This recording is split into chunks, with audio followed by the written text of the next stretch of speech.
Creep 2 is the sequel to 2015's Creep, a cult hit among horror fans. This film sees the return of writer-director Patrick Brice, as well as actor and writer Mark Duplass.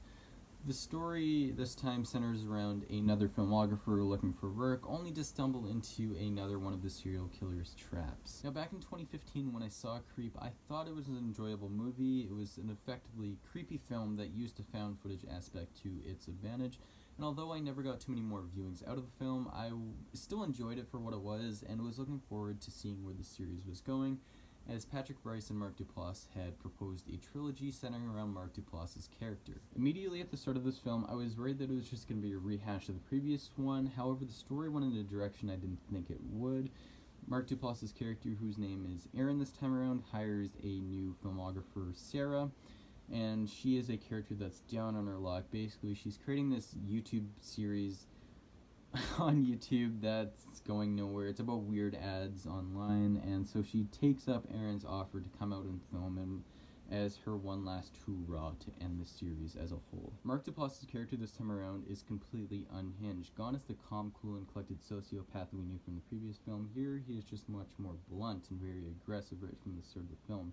His tendencies really had me questioning whether he was toying with Sarah or not. And the film is very effective in that not only does it play with the emotions of the protagonist, but the audiences as well. Now, Creep 2 could have easily gone the route of rehashing the previous film, going full-on dramatic irony with the audience knowing exactly what was going to happen. However, Brice and Duplass crafted an excellent story that is not only plausible, but had me thinking throughout. And although everything gets revealed near the end in full Creep fashion, I would say for a good majority of this film, it left me just kind of torn about what was genuine and what wasn't. The performances in this film are excellent, although there are only really 3 actors in it. They all play their roles extremely well, particularly Mark Duplass, whose performance is captivating yet again. Now, the only issue I had with this film came at the very end. I felt like it had this 1980s slasher vibe to it, with characters you think are dead suddenly resurrecting to get their one last shot in. And although I thought this film was going to end in an unsatisfying way, not everything is totally resolved, and it has me kind of nervous for the next film because I don't know where it's going to go. Although my concerns could be totally wrong here, and the third installment could blow me away just like this film did. Now, if you enjoyed the first Creep, I can't help but recommend Creep 2. This film is just much more meatier, there's a lot more to process, and it is by far more suspenseful than its predecessor.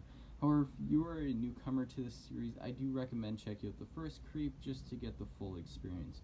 I'm very eager to see how this series wraps up, as at the end of this film it had this finale type vibe to it, so I'm curious to see what Brice and Duplass have up their sleeve to ultimately end this cult trilogy. Overall, I do highly recommend this film. Despite the third act's flaws, I was on the edge of my seat for a good majority of this film, and I had a great time. With that being said, Creep 2 gets an 8 out of 10. Alright guys, this has been your favorite critic with yet another review. If you want to check out this film, I believe it's streaming on Netflix right now. It came out, this is a 2017 film, I believe. I think it came out last fall, so definitely check it out on there if you were kind of, I don't know, interested in it. Anyways, my next review will be of the Cloverfield Paradox. Look up for that in a couple days to a week. Like I said in my previous video, I don't really know what my schedule is right now. Videos go up when they go up. Anyways, if you enjoyed this review, please smack that like button, share it to your friends, and subscribe as always. This has been your favorite critic. I'll see you guys next time. Peace.